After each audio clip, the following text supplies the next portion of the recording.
Hello friends, नमस्कार। मैं सिकंदर कुमार आप सभी का स्वागत करता हूं। इस वीडियो में हम लोग देखेंगे मई 2021 प्रतियोगिता दर्पण का जो है नवीनतम सामान्य ज्ञान, ठीक है, नियुक्तियां, पुरस्कार और सम्मान, ऑपरेशन अभियान, पुस्तक और उनके लेखक, वर्ष, दिवस, निधन, ये सब सारा जो है विविध टाइप से जो करंट अफेयर्स होता है वो देखेंगे। मई प्रतियोगिता दर्पण का जो है ये अंक है, और तो इसका मतलब है जाहिर सी बात है कि इसमें जो कंटेंट होंगे वो मार्च महीने के होंगे। प्रतियोगिता दर्पण का अपना एक ढर्रा चलता है, तो आप लोगों को तो पता ही होगा। तो इस वीडियो में हम लोग ये देखेंगे। आप लोग फ्रेंड्स इस बार 67वीं बीपीएससी परीक्षा को लेकर के संकल्पित हो जाइए। संकल्प ले लीजिए कि इस बार 67वीं बीपीएससी परीक्षा को के लक्ष्य को भेद देना है। तो चलिए विलंब न करते हुए शुरू करते हैं। तो ये जो है मई प्रतियोगिता दर्पण का जो है तीसरा भाग है। तीसरे भाग में हम लोग ये सब टॉपिक को देखेंगे। नवीनतम सामान्य ज्ञान, नियुक्तियाँ, पुरस्कार, ऑपरेशन अभियान, पुस्तक लेखक और वर्ष, दिवस, निधन। चलिए आगे बढ़ते हैं।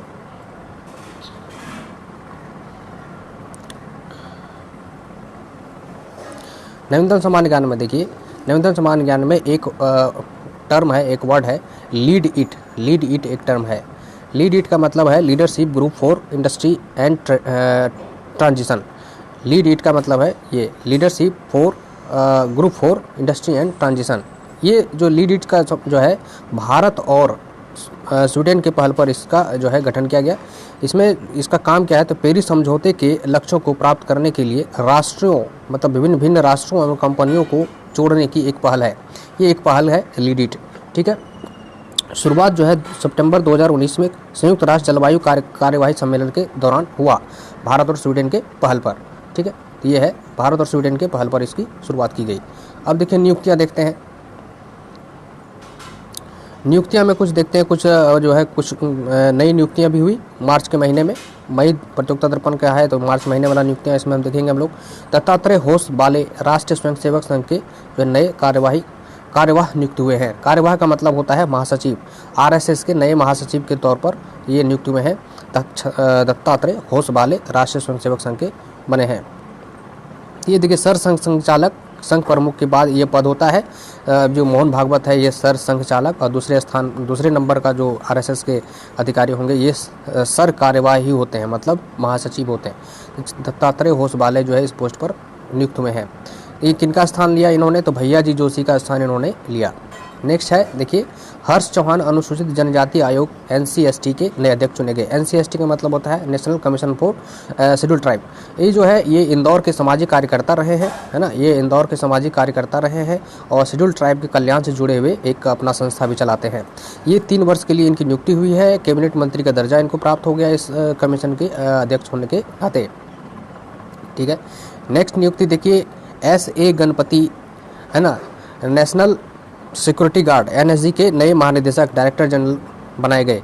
ये 1986 बैच के आईपीएस ऑफिसर हैं और उत्तराखंड कैडर के आईपीएस ऑफिसर थे। एनएसजी राष्ट्रीय सुरक्षा गार्ड, है ना, राष्ट्रीय सुरक्षा गार्ड के जो है ये बना है। ये SS देशवाल का स्थान इन्होंने लिया।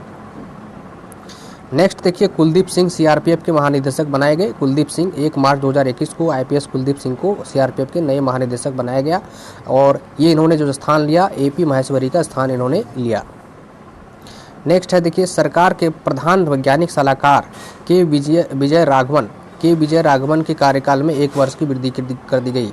पद्मश्री से सम्मानित रहे हैं ये विजय राघवन का जो कार्यकाल है 2 अप्रैल 2021 को समाप्त हो रहा था, तो इसके लिए जो है 1 साल और बढ़ा दिया गया, तो इनका जो अब कार्यकाल हो गया 2 अप्रैल 2022 तक ये पद पर बने रहेंगे।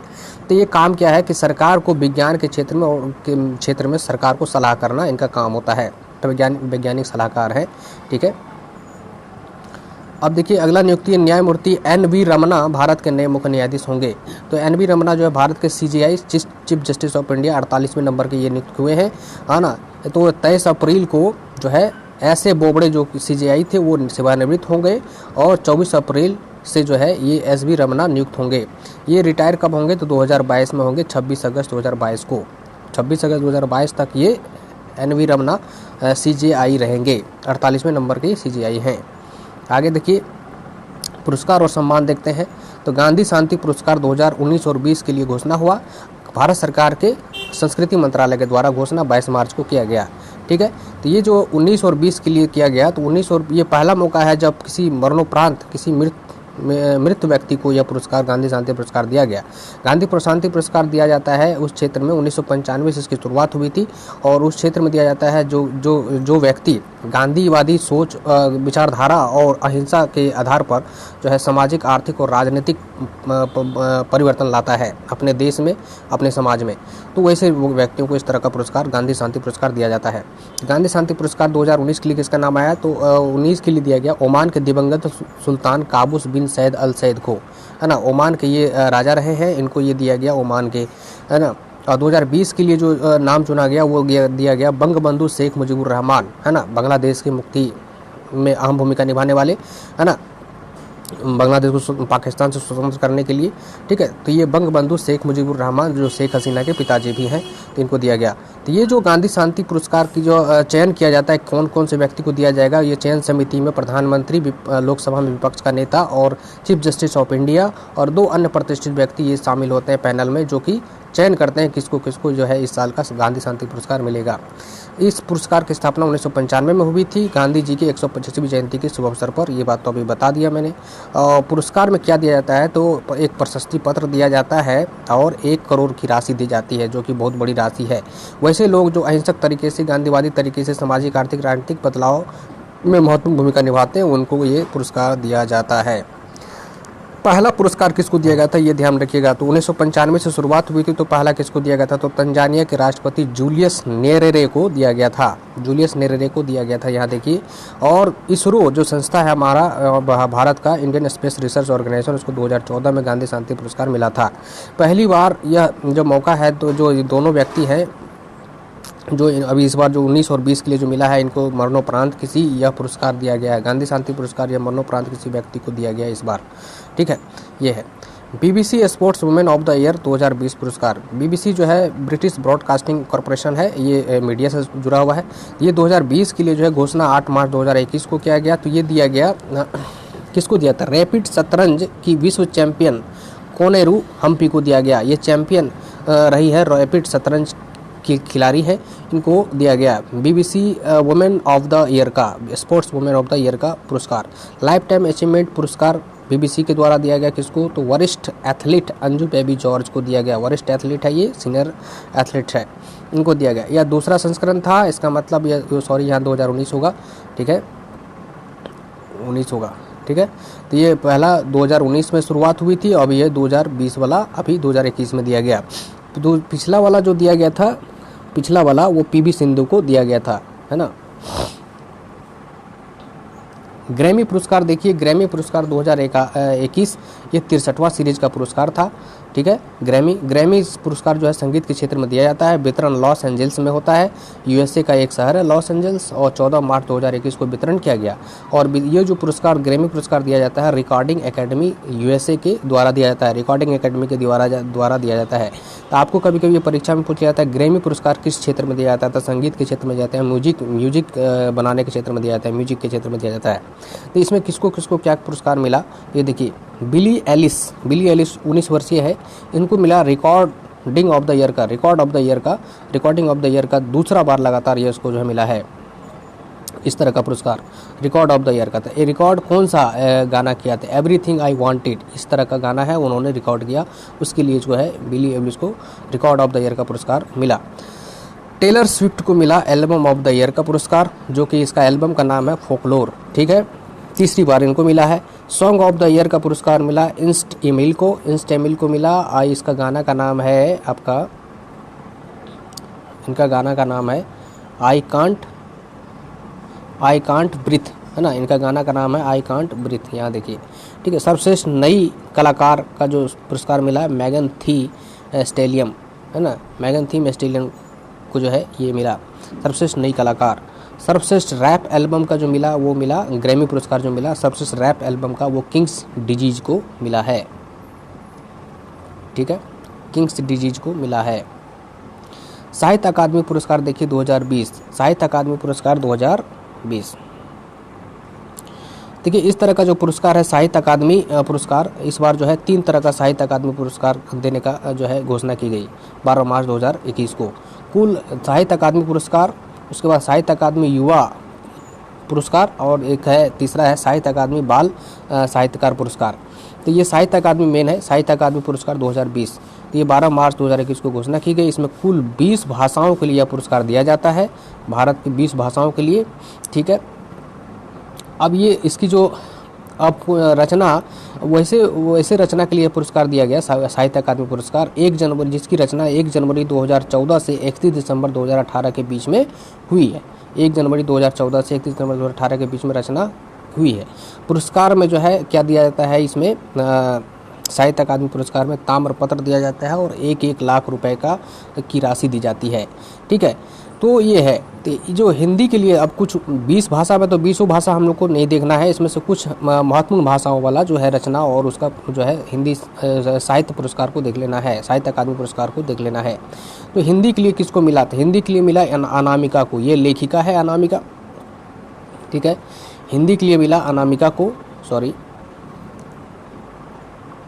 हिंदी के लिए मिला अनामिका को। इनकी रचना है टोकरी में दिगांत थेरी गाथा, टोकरी में दिगांत थेरी गाथा 2014 की रचना है, ये कविता संग्रह है। इस रचना के लिए टोकरी में दिमाग थेरी गाथा की रचना के लिए जो है ये कविता संग्रह है, इसके लिए अनामिका को मिला जो है हिंदी भाषा में, हिंदी भाषा के अंतर्गत इनको मिला साहित्य अकादमी पुरस्कार। अंग्रेजी भाषा के अंतर्गत किसको मिला, अंग्रेजी भाषा में तो व्हेन गॉड इज ए ट्रैकलर, ये कविता संग्रह है, ये टाइटल है, और लेखक हैं इनके अरुंधति सुब्रमण्यम। तो कभी कभी आपको पूछ देगा अंग्रेजी भाषा के में साहित्य अकादमी पुरस्कार इस बार किसको मिला, तो अरुंधति सुब्रमण्यम को मिला। तो किस रचना के लिए मिला, तो व्हेन गॉड इज ए ट्रैकलर के लिए मिला, ठीक है। इस तरह से आपको पढ़ना है। कन्नड़ भाषा के लिए देखिए इस बार किसको मिला, कन्नड़ भाषा इसलिए महत्वपूर्ण है क्योंकि इसमें जो रचना है, ये जो एक महाकाव्य की रचना है जिसको वीरप्पा मोइली ने किया। वीरप्पा मोइली एक राजनेता रहे हैं, कांग्रेस से जुड़े हुए रहे। तो इनका देखिए वीरप्पा मोइली की जो रचना है कन्नड़ भाषा में, ये है श्री बाहुबली आदिम सा दिग्विजयम, ये एक महाकाव्य है। इसकी रचना लेखक एम वीरप्पा मोइली ने किया है, अब देखिए कन्नड़ भाषा में हो गया। गुजराती भाषा के लिए साहित्य अकादमी पुरस्कार किसको मिला, तो बनारसी डायरी, ये रचना का नाम है बनारसी डायरी, ये कविता संग्रह है, ये भी कविता संग्रह है। तो ये जो साहित्य अकादमी पुरस्कार दिया जाता है, कविता संग्रह, उपन्यास है ना, लघु कथा, कहानी, यही सब के क्षेत्र में दिया जाता है, महाकाव्य वगैरह के क्षेत्र में दिया जाता है। लेखक 20 भाषा तो देखेंगे, 20 भाषा में दिया जाता है। इसके लेखक है हरीश मीनाश्रू, ये जो बनारसी डायरी के लेखक हैं हरीश मीनाश्रू हैं, गुजराती भाषा के अंतर्गत, ठीक है। मैथिली में देखिए किसको मिला साहित्य अकादमी पुरस्कार, तो मैथिली में मिला गत रूसल अच्छी, ये रचना का नाम है, लघु कहानी है ये, और इसके लेखक हैं कमलकांत झा, इसका नाम यहाँ पर है। अब देखें तो ये मेन था साहित्य अकादमी पुरस्कार। एक इस बार जो है 2 अन्य साहित्य अकादमी देने का जो है लिया गया निर्णय, तो साहित्य अकादमी युवा पुरस्कार 2020। तो युवा पुरस्कार में जो है कुल कितने भाषा में की रचना के लिए दिया जाता है, तो ये दिया जाता है 18 भाषाओं में उत्कृष्ट रचना के लिए दिया जाता है। इसकी भी घोषणा 12 मार्च को हुई, और इसमें जो है 35 वर्ष से कम आयु के रचनाकार जो लेखक होते हैं उनको यह पुरस्कार दी जाती है। इस पुरस्कार में ताम्रपत्र दिया जाता है और 50-50 हज़ार की राशि दी जाती है। इसमें भी निबंध संग्रह, कविता संग्रह, लघु कथा संग्रह, आलोचना, क्रिटिक्स वगैरह जो होता है रचना जो क्रिटिक्स वो, और यात्रा वृत्तांत को जो है स्थान दिया जाता है, ये है। साहित्य अकादमी बाल साहित्य पुरस्कार भी इस बार जो है दिया गया साहित्य अकादमी के द्वारा। 21 भाषा में आपको पूछेगा भी, तो ये कितने भाषा में दिया जाता है ये आपको पूछ सकता है। उत्कृष्ट रचना के लिए 21 भाषाओं में घोषणा 12 मार्च को हुई थी। पुरस्कार जो है ताम्रपत्र और 50-50 हज़ार रुपये दी जाती है। किसको क्या मिला ये इतना ध्यान में रखना जरूरी नहीं है, मेन चीज़ वो था जो है साहित्य अकादमी पुरस्कार, है ना, वो उसको ध्यान में रखना है। हिंदी के लिए किसको, अंग्रेजी के लिए किसको, गुजराती भाषा के लिए किसको, कन्नड़ के लिए किसको। मेन चीज़ है हिंदी, इंग्लिश और ये सब चीज़ जानना होता है। और अपना जो बिहार का एक मैथिली भाषा है उसके लिए पूछ लेता है कभी कभी। 67वें राष्ट्रीय फिल्म पुरस्कार देखिए, अब ये फिल्म पुरस्कार है 67वें नंबर का राष्ट्रीय फिल्म पुरस्कार। ये राज्य सरकार के द्वारा दी जाती, मतलब केंद्र सरकार के द्वारा दी जाती है। राष्ट्रीय है ना, राष्ट्र लगा हुआ है तो केंद्र सरकार के द्वारा। तो 2019 का सर्वश्रेष्ठ फिल्म फीचर फिल्म कौन सा रहा था? सर्वश्रेष्ठ फीचर फिल्म जो रहा 2019 का Marakkar lion of the Arab sea, ये फिल्म का नाम है, ये मलयालम फिल्म है, ठीक है। इसको मिला सर्वश्रेष्ठ फीचर फिल्म का 2019 के लिए। निर्देशक जो है इसके रहे हैं प्रियदर्शन, निर्देशक रहे हैं। निर्माता एवं निर्देशक को स्वर्ण कमल के साथ साथ 2.5 लाख रुपया भी दिया जाता है। ठीक है, ये चीज़ है इसमें दिया गया। तो सर्वश्रेष्ठ फिल्म हो गया Marakkar lion of the Arab sea का लायन, शेर कह सकते हैं, मलयालम फिल्म है। और सर्वश्रेष्ठ निर्देशक का जो पुरस्कार मिला ये संजय पूरन सिंह चौहान को मिला, राष्ट्रीय फिल्म पुरस्कार। ये फिल्म है इनका 72 हूरे हिंदी भाषा का फिल्म है। ये 72 हूरे फिल्म के लिए जो इनको ये पुरस्कार मिला। सर्वश्रेष्ठ अभिनेता देखिए मनोज वो संयुक्त रूप से दिया गया सर्वश्रेष्ठ अभिनेता का पुरस्कार मनोज वाजपेयी और धनुष को दिया गया। मनोज वाजपेयी और धनुष को, तो मनोज वाजपेयी को दिया गया भोसले फिल्म के लिए और धनुष को दिया गया असुरन फिल्म के लिए, जो तमिल फिल्म है असुरन फिल्म। संयुक्त रूप से सर्वश्रेष्ठ अभिनेता का राष्ट्रीय फिल्म पुरस्कार मनोज वाजपेयी और धनुष को दिया गया। सर्वश्रेष्ठ अभिनेत्री का पुरस्कार दिया गया कंगना रनौत को, जो कि मणिकर्णिका फिल्म के लिए दिया गया। ठीक है, मणिकर्णिका और पंगा फिल्म के लिए दिया गया। सर्वाधिक फिल्म अनुकूल राज्य का जो है श्रेणी में किस राज्य को दिया गया जो है राष्ट्रीय फिल्म पुरस्कार के अंतर्गत सिक्किम को दिया गया। तो ये जो है इसमें क्या तो है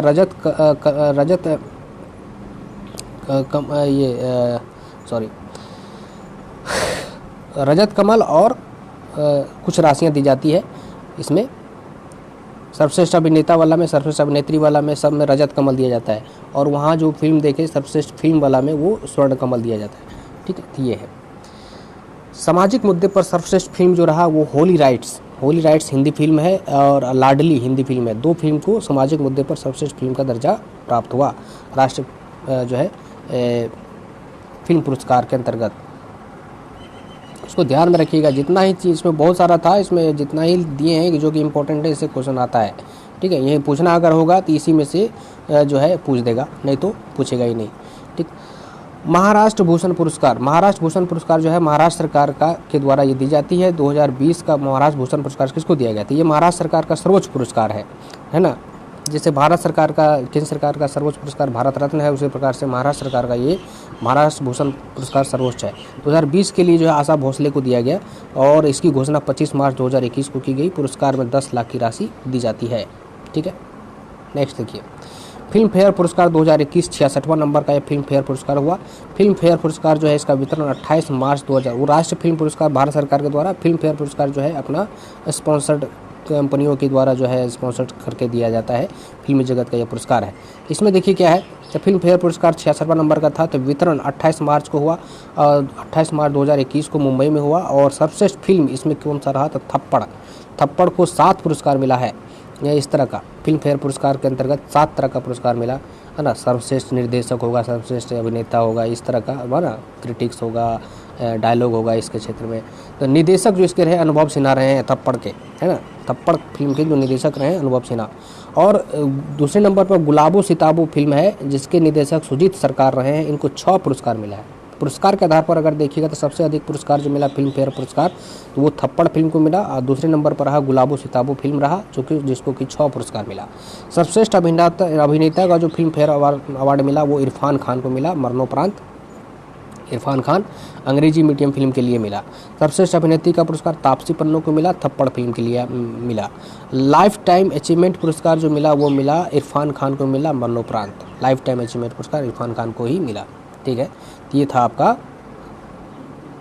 फिल्म फेयर पुरस्कार। अब आइए के बिरला फाउंडेशन के द्वारा जो है 3 तरह का पुरस्कार दिया जाता है। के बिरला एक उद्योगपति थे, उनके द्वारा 1991 में जो है एक पुरस्कार, इन तीनों पुरस्कार की स्थापना की गई थी। ये 30वां सीरीज का यह पुरस्कार था के बिरला फाउंडेशन के द्वारा। तो सरस्वती सम्मान दिया जाता है, व्यास सम्मान और बिहारी पुरस्कार। तो सरस्वती पुरस्कार कह सकते हैं के बिरला फाउंडेशन के द्वारा सरस्वती पुरस्कार, व्यास पुरस्कार और बिहारी पुरस्कार, ये तीनों पुरस्कार जो है साहित्य के क्षेत्र में दिया जाता है। इसको समझ लीजिए, साहित्य के क्षेत्र में दिया जाता है तो कौन कौन से क्षेत्र में दिया जाता है। तो भारतीय संविधान के 8वीं अनुसूची में उल्लेखित जो भाषा है 22 भाषा में उत्कृष्ट रचना के लिए जो है दिया जाता है। पिछले 10 साल के दौरान जो भी उत्कृष्ट रचना है उसमें दिया जाता है सरस्वती सम्मान। ठीक है, और उसको 15 लाख की राशि भी दी जाती है। व्यास सम्मान के अंतर्गत हिंदी में प्रकाशित उत्कृष्ट रचना को दिया जाता है पिछले 10 साल के दौरान। ठीक है, जो उत्कृष्ट रचना होती है उसको दिया जाता है, इसमें दिया जाता है 4 लाख रुपया। बिहारी पुरस्कार के अंतर्गत दिया जाता है, देखिए नाम है बिहारी पुरस्कार लेकिन बिहारी भाषा के लिए नहीं है।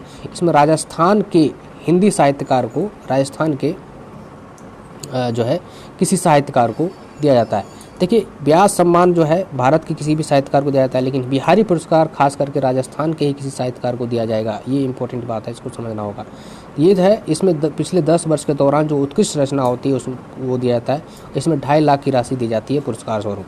अब देखिए, अब तो ये चीज़ हो गया, इसका कुछ बैकग्राउंड है ना, पृष्ठभूमि की, इसकी कुछ कहानी होगी, कुछ बात हो गई, थोड़ा सा नॉलेज हो गया। लेकिन ये दिया किसको गया है, ये समझिए। तो सरस्वती सम्मान जो के बिरला फाउंडेशन का सरस्वती सम्मान है, सबसे बड़ा सम्मान है। इसमें दिया गया मराठी लेखक डॉक्टर शरण कुमार लिम्बावले को। इनकी उपन्यास है सनातन, इनके उपन्यास का नाम है सनातन। उनके सनातन उपन्यास के लिए जो है मराठी लेखक डॉक्टर शरण कुमार लिम्बाले को यह पुरस्कार सरस्वती सम्मान दिया गया। जो पिछला 29वां सम्मान था वो मिला था वासुदेव मोही को, जिनकी लघु कथा थी चेक बुक के लिए सिंधी भाषा में लिखे थे, वो वासुदेव मोही को मिला था। इस बार किनको मिला, तो डॉक्टर शरण कुमार लिम्बाले को। और इस तरह का पहला जो सरस्वती सम्मान मिला था हरिवंश राय बच्चन को 1991 में मिला था। उनकी आत्मकथा थी हिंदी में, उनको हरिवंश राय बच्चन को पहला 1991 में मिला था। ठीक है, तो इस तरह से। तो अब देखिए, अब व्यास सम्मान किसको मिला, तो इस बार शरद पगारे को मिला। इनकी उपन्यास है पाटलिपुत्र की साम्राज्ञी। पाटलिपुत्र का जो भी शासन हुआ प्राचीन काल में, उससे संबंधित यह उपन्यास है। तो पाटलिपुत्र की साम्राज्ञी शरद पगारे को जो है ये व्यास सम्मान मिला है। उसके बाद देखिए, श्री मोहन कृष्ण, ठीक है, श्री मोहन कृष्ण बोहरा को मिला ये जो है बिहारी पुरस्कार। ठीक है, इनकी जो है रचना है आलोचना वाला रचना है, क्रिटिक्स वाला। ये है आपका तस्लीमा के लिए, इनके पुस्तक का नाम है तस्लीमा। इसके लिए जो है इनको श्री मोहन कृष्ण बोहरा को। अब देखिए, 22वें अर्न्स्ट एंड यंग पुरस्कार 2020। अर्न्स्ट एंड यंग पुरस्कार जो है उद्योग के क्षेत्र में दिया जाता है ना, उद्योग में अच्छा काम करने वाले को। सर्वश्रेष्ठ उद्यमी का पुरस्कार जो है इंटरप्रेन्योर ऑफ द ईयर का जो पुरस्कार दिया गया वो दिया गया हर्ष मैरीवाला को। हर्ष मैरीवाला जो है मैरिको कंपनी के मालिक है। हर्ष मैरीवाला शो, पूरा नाम इनका हर्ष मैरीवाला शो को दिया गया। लाइफ टाइम अचीवमेंट पुरस्कार जो दिया गया ये अर्न्स्ट एंड यंग पुरस्कार ये दिया गया डॉक्टर प्रताप चंद्र रेड्डी को, जो अपोलो हॉस्पिटल ग्रुप के चेयरमैन हैं। ठीक है, ये है। और इंटरप्रेन्योर ऑफ द ईयर का जो है दिया गया स्टार्टअप में इंटरप्रेन्योर ऑफ द ईयर जो स्टार्टअप अभी लिए है, तो वो दिया गया पीयूष बंसल को दिया गया। देखिए, और जो संस्थापक रहे हैं लेंस कार्ट सॉल्यूशंस के संस्थापक और सीईओ रहे हैं पीयूष बंसल, है ना। Entrepreneur of the year startup. देखिए, 51वां दादा साहब फाल्के पुरस्कार। देखिए, राष्ट्रीय फिल्म पुरस्कार जब दिया जा रहा था भारत सरकार के द्वारा, है ना, तो उस समय उसी के साथ साथ दादा साहेब फाल्के पुरस्कार भी दिया जाता है। तो 2019 के लिए इस बार दादा साहेब फाल्के पुरस्कार दिया जाता है। फिल्म जगत में, भारतीय फिल्म जगत में ये सबसे बड़ा पुरस्कार होता है। तो ये 51वां नंबर का यह पुरस्कार था, दादा साहेब फाल्के पुरस्कार भारत सरकार के द्वारा दिया जाता है। भारतीय सिनेमा में उनके रचनात्मक योगदान के लिए इस बार किसको दिया गया, रजनीकांत को दिया गया है। रजनीकांत को इस बार 2019 के लिए जो है दिया गया। राष्ट्रीय फिल्म पुरस्कार 2019 के लिए इस बार वितरण हुआ है। ठीक है, 20 वाला तो अभी हुआ नहीं है। तो इसमें जो है रजनीकांत को जो है दादा साहेब फाल्के पुरस्कार 51वां नंबर का ये सीरीज था फाल्के पुरस्कार का। यह भारतीय सिनेमा जगत का सर्वोच्च सम्मान है। 3 मई 2021 को राष्ट्रीय फिल्म पुरस्कार के वितरण के समय साथ ही इसका वितरण किया गया, घोषणा की गई। स्वर्ण कमल एवं 10 लाख की राशि दी जाती है दादा साहेब फाल्के पुरस्कार के अंतर्गत। रजनीकांत का मूल नाम क्या है, इसको भी जान लीजिए। रजनीकांत का मूल नाम है शिवाजी राव गायकवाड़, है ना। रजनीकांत का मूल नाम है शिवाजी राव गायकवाड़। ठीक है, पहला दादा साहेब पुरस्कार कब मिला था, देविका रानी रोरी को मिला था 1969 ईस्वी में था। दादा साहेब फाल्के पुरस्कार का गठन भी, स्थापना भी 1969 में हुआ था। इसका मतलब यही हुआ, देविका रानी रोरी को पहला दादा साहेब फाल्के पुरस्कार मिला था। अब आइए निधन देख लेते हैं, किन किन व्यक्तियों का, प्रमुख व्यक्तियों का निधन हुआ। तो निधन में आप देखते हैं तो पहला जो है आपका सागर सरहदी जो है ये संवाद लेखक, निर्देशक, है ना, फिल्म जगत से जुड़े हुए रहे हैं और बॉलीवुड के प्रसिद्ध पटकथाकार, कहानीकार ये है। 21 मार्च को इनकी मृत्यु हो गई, 88 वर्ष के थे। ठीक है, अगला है देखिए जीवी रामकृष्णा, आईएएस रहे हैं, सेवानिवृत्त आईएएस और सेबी के पूर्व अध्यक्ष भी रहे हैं। सेबी के पूर्व अध्यक्ष भी रहे हैं। सेबी संस्था होता है ना, एक्सचेंज बोर्ड ऑफ इंडिया, है ना, security exchange and board of India, वो जो प्रतिभूति वगैरह जो करते हैं, शेयर बाजार का जो नियमन करता है, ये सेबी ही करता है। 20 मार्च को इनका निधन हो गया। और विनिवेश आयोग के भी ये पहले अध्यक्ष रहे थे। विनिवेश आयोग भारत सरकार का एक आयोग होता है, विनिवेश आयोग। विनिवेश से संबंधित जो है इनकी जिम्मेदारी होती है, डिस इन्वेस्टमेंट से संबंधित। विनिवेश क्या होता है हम लोग इकोनॉमी में पढ़ेंगे। केसी चक्रवर्ती आरबीआई के पूर्व डिप्टी गवर्नर रहे हैं। ये 26 मार्च को इनकी मृत्यु हो गई मुंबई में 68 वर्ष की आयु में। ठीक है। उसके बाद देखिए राजयोगिनी दादी हृदय मोहिनी।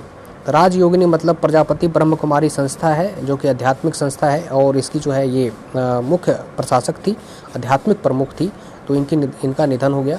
इनका निधन हो गया मुंबई में 11 मार्च को। ठीक है। अब जो है दादी रतन मोहिनी जो उनके स्थान पर ब्रह्म कुमारी संस्था के आध्यात्मिक प्रमुख बन गई। ठीक है। दादी रतन मोहिनी बन गई और राजयोगिनी दादी हृदय मोहिनी की मृत्यु हो गई। Olivier Dassault. ओलिवियर डसाल्ट जो है देखिए ये फ्रांस के डसाल्ट कंपनी के संस्थापक एवं राजनेता और संगीतकार रहे हैं।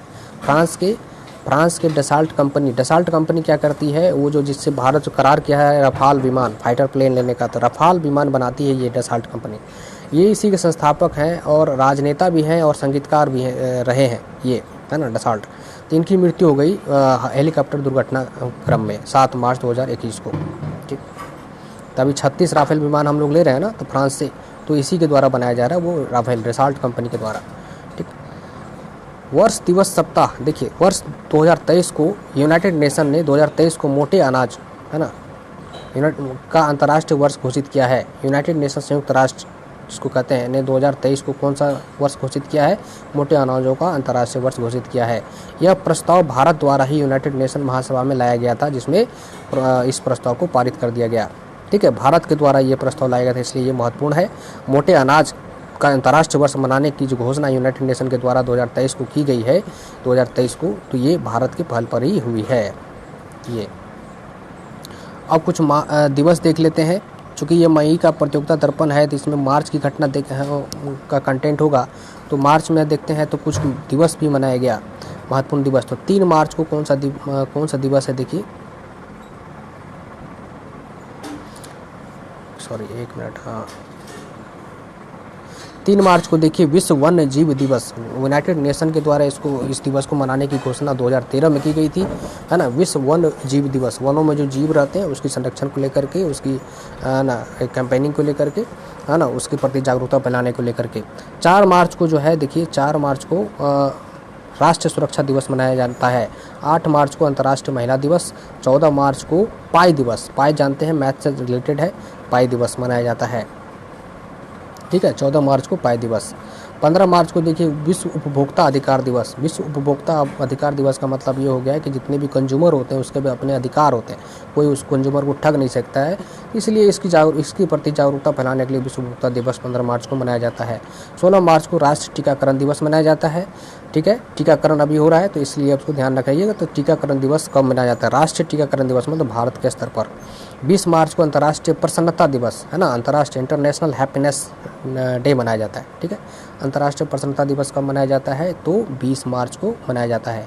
21 मार्च को देखिए विश्व वानिकी दिवस मनाया जाता है। यूनाइटेड नेशन के द्वारा 2012 से इसको मनाए जाने की फैसला की गई थी। ठीक है। तो विश्व वानिकी दिवस कब मनाया जाता है, 21 मार्च को। 22 मार्च को मनाया जाता है बिहार दिवस, है ना। बिहार दिवस 22 मार्च को 1912 को जो है बंगाल से कट करके बिहार एक अलग राज्य बना था, तो 22 मार्च को बिहार दिवस मनाया जाता है। 22 मार्च को विश्व जल दिवस भी मनाया जाता है, जल को संरक्षित करने के लिए, उसके प्रति जागरूकता फैलाने के लिए। 23 मार्च को जो है भगत सिंह सुखदेव राजगुरु के बलिदान दिवस भी मनाया जाता है, 23 मार्च को। ठीक है। 23 मार्च को।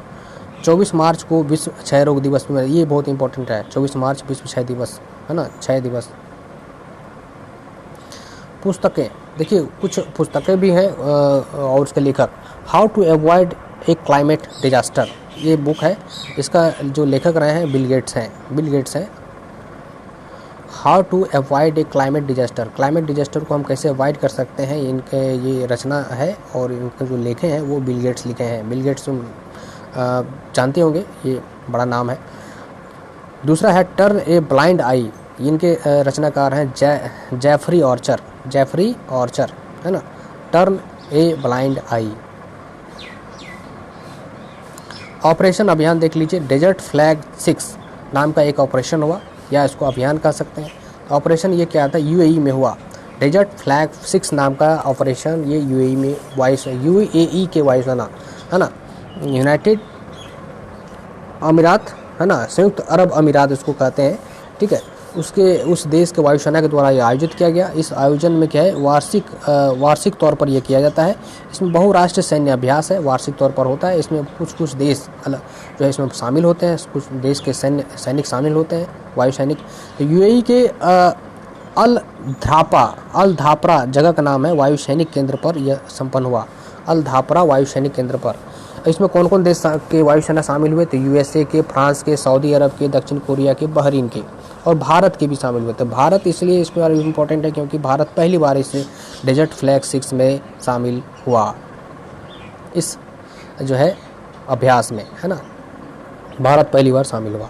अगला है देखिए अभियान दस्तलीक 2 अभियान या ऑपरेशन कह सकते हैं।